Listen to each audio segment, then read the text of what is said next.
Hello, I'm Charles Coves, Australasia's passion provocateur. Welcome to this week's episode of the Charles Coves Show. Believe it or not, episode 79. Wow, who knew 79 weeks ago that we'd still be going strong and plenty more to come. In this week's episode, I share ideas and insights with you on how to handle the haters who disagree with your health decisions. You might be losing relationships with too many family members, friends, work colleagues, sporting colleagues. You might be losing them because you refuse to go along with the majority view on certain health matters. You might be refusing to go along with the mob. I call it the mob. There are great ways to handle the haters and to act in such a way that you don't burn bridges permanently with those whom you don't want to burn those bridges with. There are some who it's time to move on from. Don't be stuck. I'll share some ideas and insights that you will find most helpful. And it is possible to avoid burning bridges in such a way that you don't have to do a huge job in rebuilding them. But what is possible, I think, is well demonstrated by the horrors of the Rwanda massacre in 1994 and the subsequent bridge building.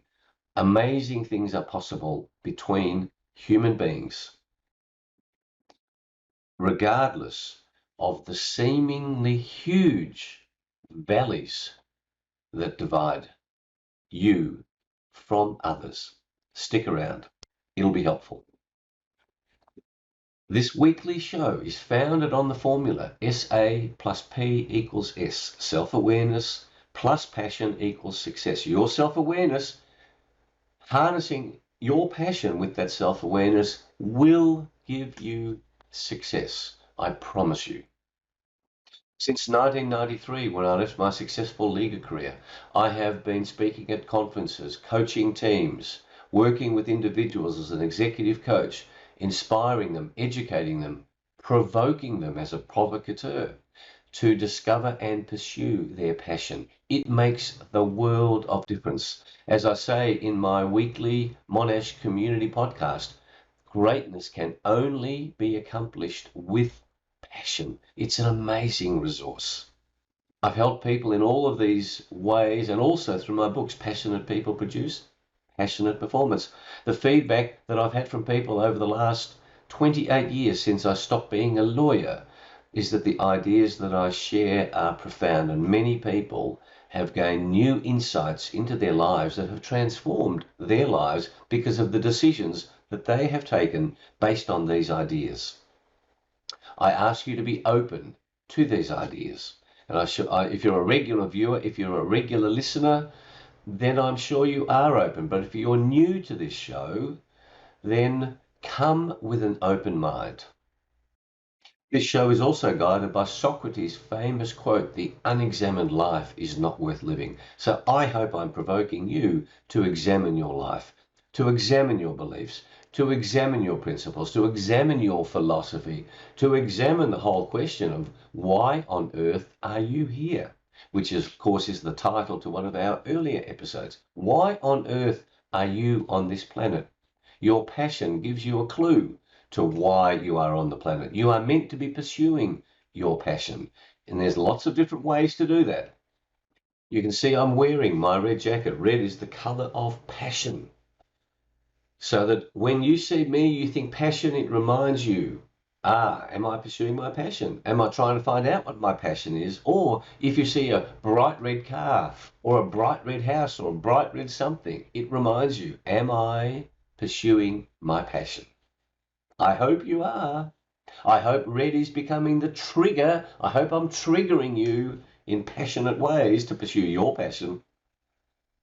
Each week I explore one big idea, not too many ideas, because too many ideas confuse us. This is one big idea each week. So this is the 79th big idea. And when I share that big idea, I also share 6 resources that might be helpful in implementing the philosophy, the thinking behind that big idea. A song whose lyrics might be helpful.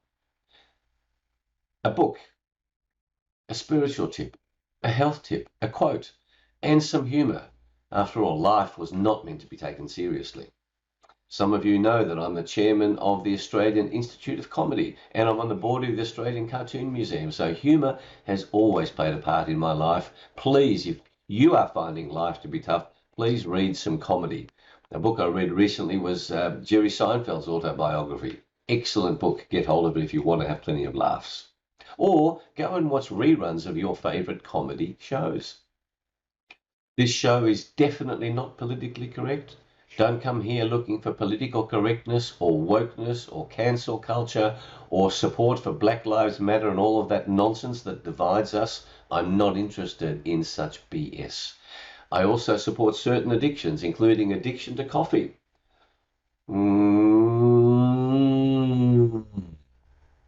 Yum. Isn't a fantastic coffee in the morning, even coffee in the afternoon. Not so much coffee at night. I used to be able to drink coffee at night, but no more. Anyway, so certain addictions. Am I addicted to whiskey? Yeah, a couple of whiskeys a day, very nice. So that's, of course, one of the reasons why I keep doing my exercise, so that I can drink a whiskey here or there and a beer here or there. This show also subscribes to the view that we have a spiritual life. The human spirit is an amazing resource available to you, and your passion comes from your spirit, from your soul, from your heart. We are much more than what you and I can see or touch or feel with our very limited senses. So, before we get on to the big idea, what's happened in the past week? Well, what indeed. Amazing stuff happening around the world, and amazing things, exercises that I've been involved in. For those of you in Australia, Melbourne Football Club celebrations from winning the Australian Football League Premiership last Saturday have continued apace, and it's been wonderful to see so many Melbourne supporters so happy. And to give credit to the Western Bulldogs supporters, the losers in the grand final, they have been very classy in defeat. They haven't complained and whinged, and really it's like the whole of Australia realises that after 57 years of not winning a premiership, it was lovely to see Melbourne win, and not win by a fluke, but through a magnificent journey of many years of human beings working well together. If you didn't watch or listen to last week's episode that explores the elements of great teamwork, please go back and revisit. I've had some great feedback on that show. And thank you to all of you who give me feedback that you are finding this show useful, because that inspires us to keep producing the show and delivering it to you. The big news 2 days ago was that the Premier of New South Wales, Australia's largest state, resigned. And the excuse given, or the reason given, was because she's being investigated for corruption. So she's resigned as Premier.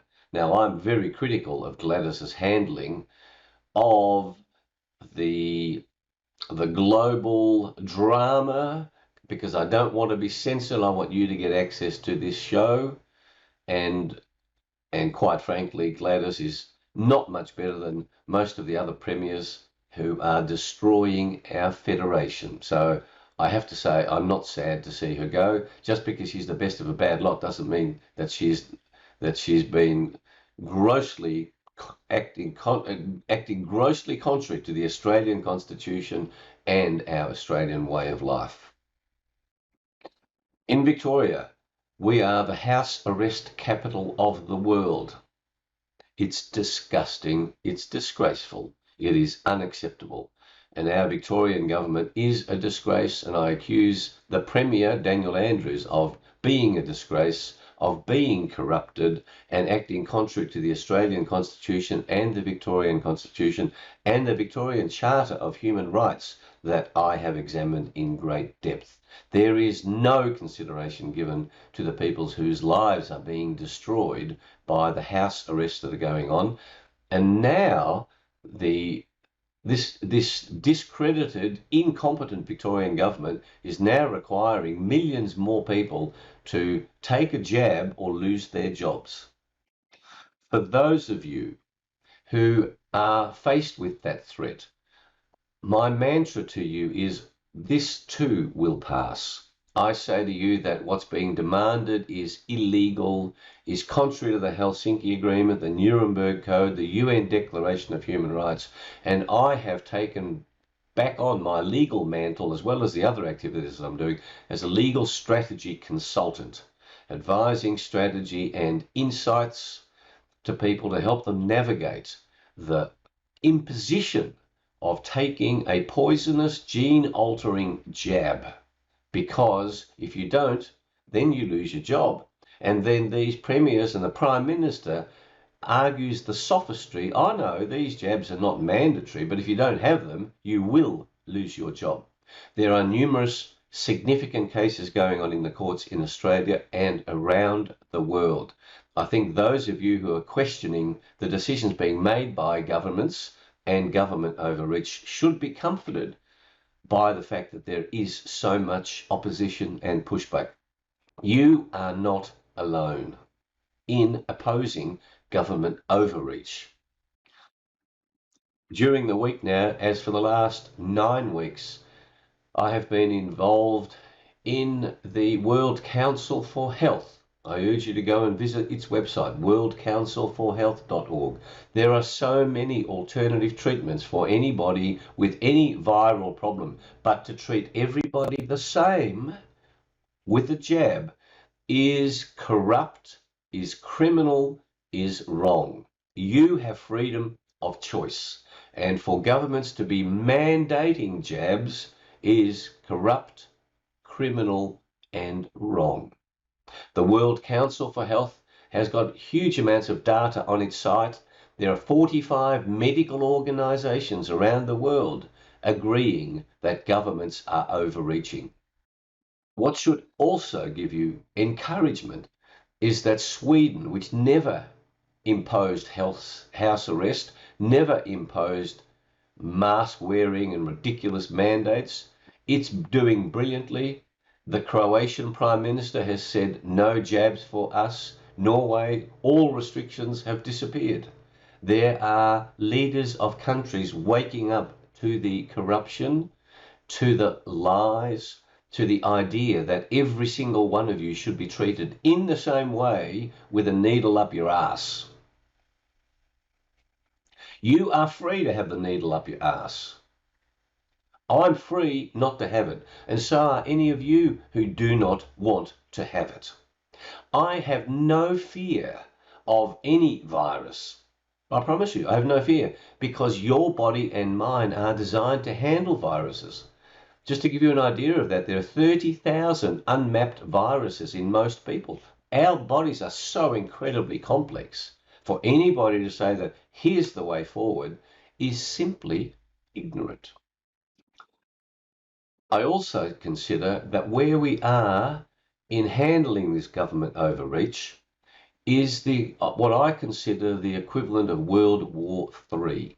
I do consider we are at war. I do consider that we are at war because we are at great, great threat of governments creating medical apartheid. I consider the insertion of something into your body against your informed consent to be medical rape. That's what I consider it to be. We are at World War III, and for those of you who might lose your jobs in the short term, do not weaken. We have built up resources. The reason why we build up assets is so that we can cope with a few months of no income. Get this, I'm advising doctors who are against these jabs, and they are being threatened. They are being threatened by government authorities that Their licenses to operate will be suspended if they don't adopt the government line. They're asking, what can they do? I say to them, I say to you, if you have resources, don't weaken. Keep opposing. Because all that happens is that dictatorship becomes totalitarianism.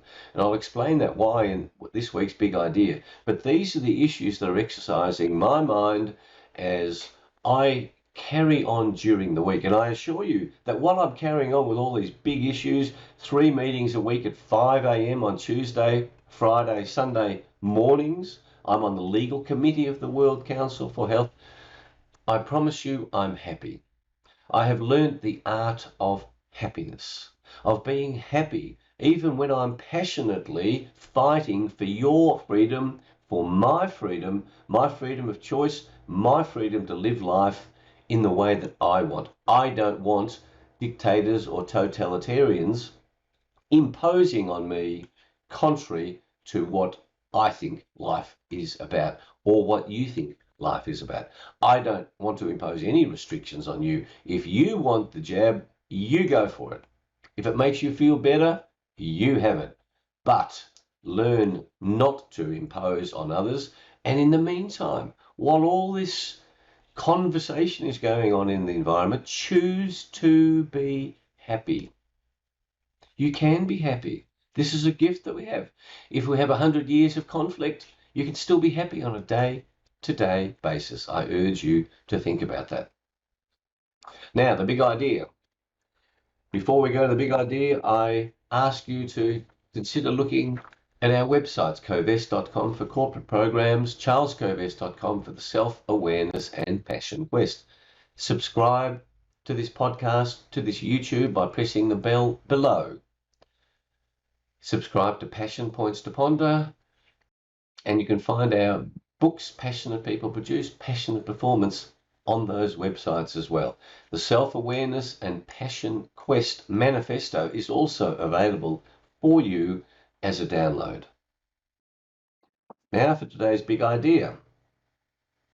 How do you handle people who hate you because you make a decision on your health to not have a jab, a gene-alterating, poison-injecting jab? Are you losing too many relationships with family, with friends, with work colleagues, with sport colleagues, because of your decisions to not go along with the mob, to not go along with government saying, take the jab? It's got so ridiculous this morning that Julie showed me an ad that said, if you take the jab, you will go into a draw to win $1 million. I mean, just contemplate the nonsense of that idea. That's how desperate government is to have people to take the jab. And let me assure you, from the World Council for Health data and the 45 medical organisations that are inputting data, and a seminar even last night that I spoke to in Sri Lanka, a global seminar but focused around the Sri Lankan Freedom to Choose Health Forum. There are so many alternative solutions to any viral problem, to any, I'm trying to avoid the word, because the computers want to spit it out. Don't you dare question anything to do with anything government says about any virus. The government wants you to conform. Now, there are people who hate you because you don't want to conform. Who knew?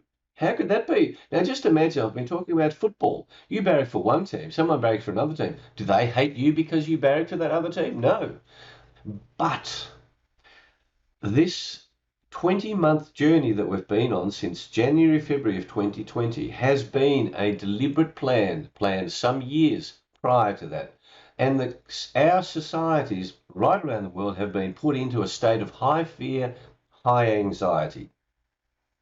And I say there is a mass delusion going on, a mass psychosis, a mass hypnosis, and a mass formation. They're all very aligned.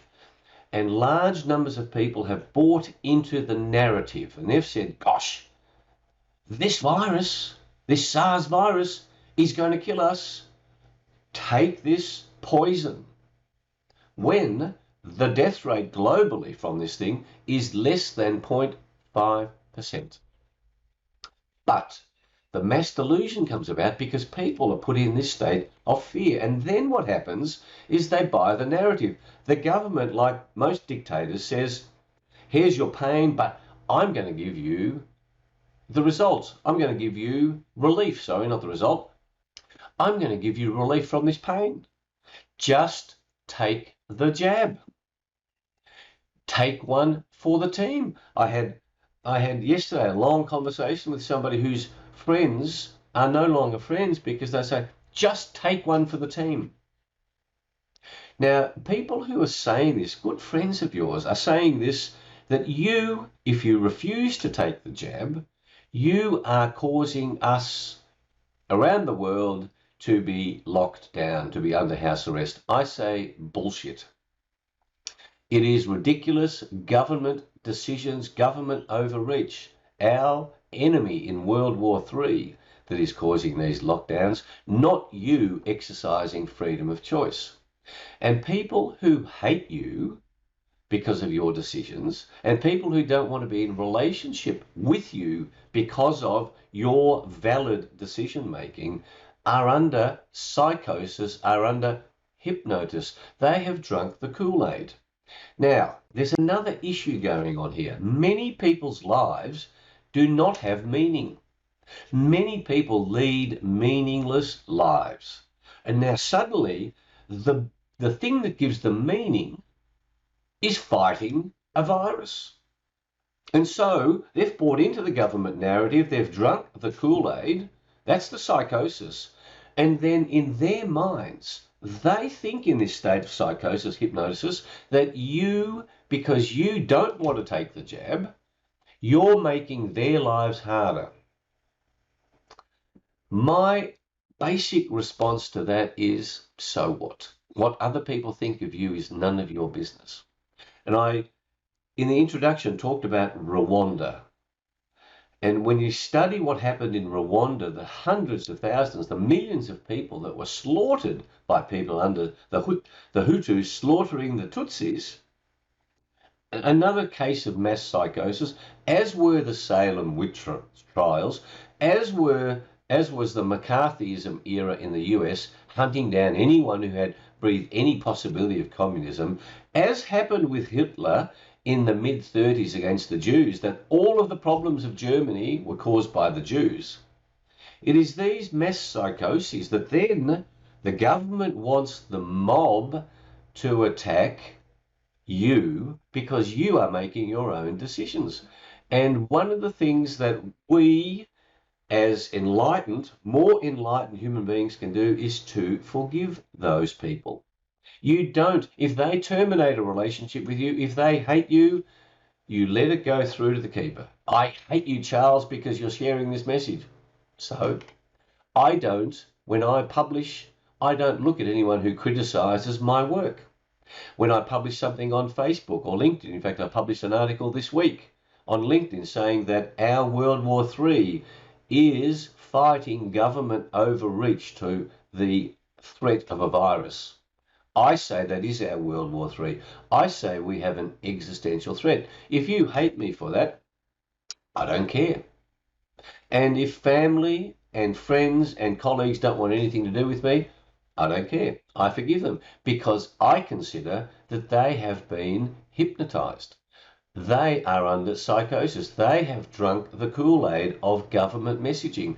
And for a government to ignore the long-standing principles to which we have subscribed of the Nuremberg Code, the Helsinki Agreement, and the UN Declaration of Human Rights, plus the constitutional rights that human beings have, plus natural law that gives you the right of your freedom of your body to not have something in there without your informed consent, and to then force you to have this on the argument that you're taking one for the team, which is contrary to vast amounts of scientific evidence, with medical evidence right around, and anyone who questions the government narrative is considered an anti-vaxxer or a conspiracy theorist. That's the psychosis in play. When you see this psychosis, it helps you deal with the haters. It helps you deal with those who don't want to be in a relationship with you, because this too will pass. This is not permanent. If you lose your job because you don't want to be poisoned with gene manipulating jabs, this too will pass. And if you're in World War III and you've got a healthy professional practice as a doctor and you go, I don't want to lose my income, well, good. Lose your freedom then. Take this jab. See what happens. For those of you who are not aware, there are thousands upon thousands of deaths and adverse events happening in Australia, in America, around the world from these jabs. You do not get in the mainstream media an analysis of the numbers of those adverse events. And the doctors that I have spoken to in Australia say that to report one adverse event takes half an hour of paperwork. And the TGA, the Therapeutic Goods Administration, is not interested in their feedback. And many of these doctors have stopped reporting adverse events. So there's far more adverse events that are occurring. And I urge you, if any of you have any adverse events, is to report it. And there are ways to report it, but tell your doctor to record your name. And you record it and you tell others, because there's going to be payback for those who have taken these criminal decisions, particularly the politicians. And I put them on notice, and I put CEOs of major corporations on notice that they will be served with notices of personal liability for forcing employees who are desperate to keep their income to have these gene manipulating poisonous jabs. There's much more I can talk about. One of them, that people who have drunk the Kool-Aid, who have had the jab, who are still functioning okay, they say, what are you worried about, Charles? I've had the jab and I'm okay. My example for you is that you can be exposed to an atomic blast and nuclear radiation, a radioactive radiation, and nothing will happen for the first 6 months, the first year. But then further down the track, you'll have these cancers. You will have fertility problems. But the day that it happened, life goes on. It's like having a cigarette. You have one cigarette, no dramas. It's like eating crappy food, no dramas. Just because you happen to have had the jab and then not had an adverse event does not mean the person next to you that will happen to them. You are free to have it, as I say earlier. The other problem with the psychosis is most people love being connected to similar thinking people. And now the majority are thinking similarly, that taking the jab is good for Australia. I say nonsense. Stick to your beliefs. Take your decisions. Forgive the haters. Love your friends, your colleagues, your family who refuse to have anything to do with you because you refuse the jab. Act with integrity. Integrity means acting consistent with what you believe, with your philosophy. That makes you incredibly strong. When you act without integrity, you are weak, you are purposeless. Acting with integrity gives you an amazing amount of personal strength. So, if you foresee what's going to happen, we will have medical apartheid in Australia, in many countries, and governments are threatening those who want to make their own decision that you will be excluded. That is apartheid. We must push back against that apartheid. I honour all those businesses that have come out publicly and said, we will serve jabbed and unjabbed. I will deal with anybody who is jabbed and unjabbed, even though I know as a matter of science, those who are jabbed are shedding viral load and can impact me. I have no fear of this virus. My body will look after me as it's designed by God, by universe to do, as it's done for millennia. I don't want a two-class society. We are human beings as one. Homo sapiens. What's amazing, and I've talked earlier about the whole question of races. Races is a nonsensical construct. We are one species, Homo sapiens. The best example of that is that you can make love, you can have sex with any other Homo sapiens on this planet. You can't have it with an animal, but you can with any other human being. We are one, and those who seek to divide us are doing so for their purposes, not your welfare, not your benefit, but they're selling it to you. And so John Lennon saw this to some degree with his song, and that's the song this week of Imagine. Imagine there's no heaven, it's easy if you try, no hell below us, above us only sky. Now he then says this, imagine there's no countries, it isn't hard to do. Nothing to kill or die for. Now, imagine all the people living life in peace. Do you want life in peace, or do you want apartheid? Do you want conflict? That's something, and most people that I know want to live their lives in peace, free to choose. Now, here's where Lennon goes off track, and he buys into the New World Order, the Great Reset model. He says this, imagine no possessions. I wonder if you can. He says, no need for greed or hunger, a brotherhood of man. I'm all in favour of brotherhood of man and women all together. Imagine all the people sharing all the world. Yes, we can share the world, but the Great Reset, it says you won't be able to own property and you'll be happy about it. I say bullshit. The New World Order is a scam, because what no one ever talks about is if no one owns property and it's one world government and we're all one brotherhood, who's going to hand out the resources? Who's going to be in control of all the assets? They don't tell you that. And the answer is the global psychopaths, who are incorrectly called the global elite. Take heed, everybody. The desire to divide us makes us weak.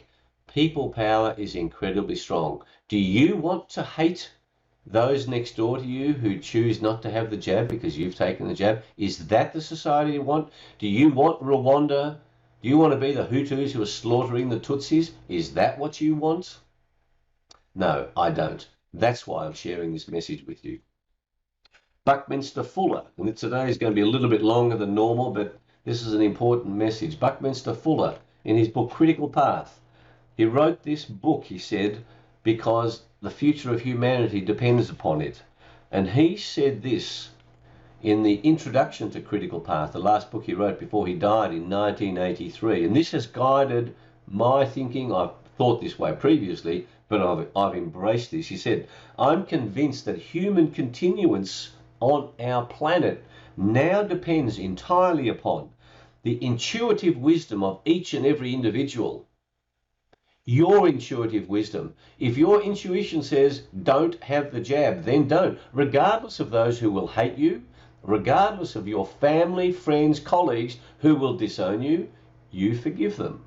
You follow your intuitive wisdom. And the more of us that do this, the less totalitarianism there will be, I promise you. And he also says this, human continuance depends entirely upon the individual, that's you, never joining action with others as motivated only by crowd-engendered emotionalism or by a sense of the crowd's power to overwhelm, or in fear of holding to the course indicated by one's own intellectual convictions.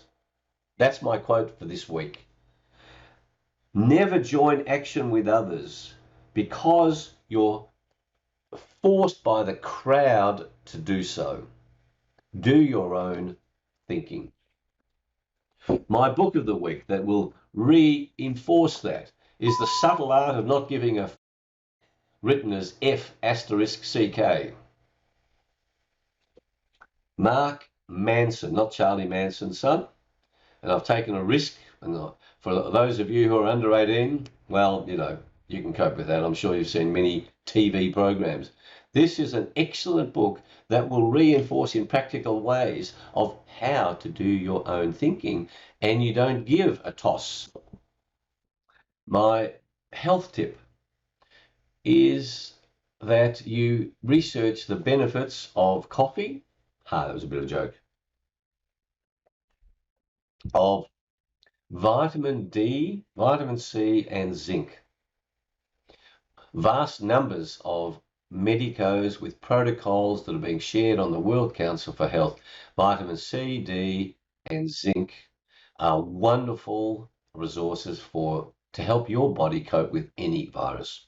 My spiritual tip is a reminder to forgive the haters, to forgive those who say they don't want to be in a relationship with you. That too will pass. Let it go. And if they never come back, they never come back. People come into your life, including family, for either for a reason or a season or a lifetime. Why? One of the lessons that you will gain by people choosing who not to be in a relationship with you because you are acting with integrity is that you do not want to be in close relationship with people who would take away your right to be you. But forgiving them for doing so is the crucial element. I have been willing to take that risk, and I will continue to take that risk. This also helps to practice the art of discernment. Who do you actually want to be in relationship with you? Are you staying in relationships because of habit, because of comfort? And maybe all of this stuff going on the planet today is a lesson to all of us to be discerning in who we are in relationship with. We can love all, but you haven't got time to have a relationship with the whole planet and with all 8 billion people in it. You need to practice discernment. And lastly, the spot of humour. Since I've been talking about mass delusion, mass psychosis, mass hypnosis, mass formation, I thought I would share with you the answering machine at the Mental Health Institute, because there's lots of mental health challenges going on. And by the way, this is one of the reasons why I'm so critical of government, because they have stupidly just said, the chief health officer said do this. I can line up 20 medical experts against every piece of chief health officer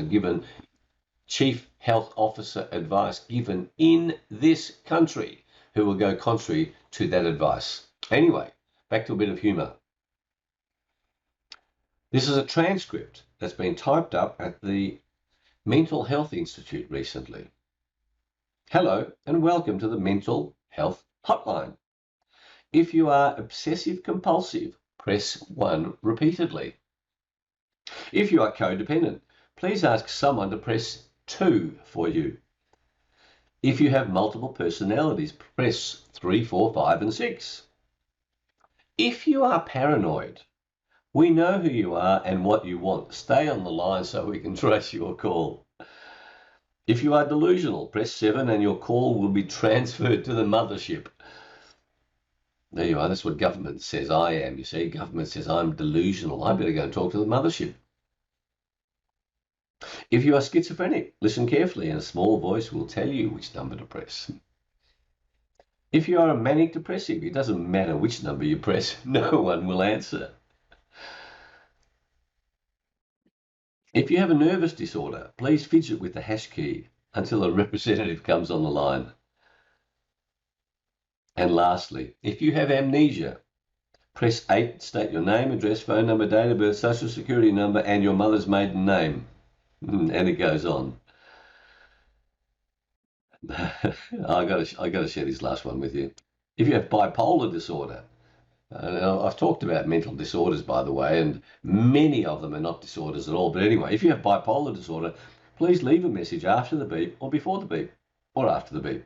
Please wait for the beep. I love it. I love it. I love it. You know, there's over 300 mental disorders in the DSM-5.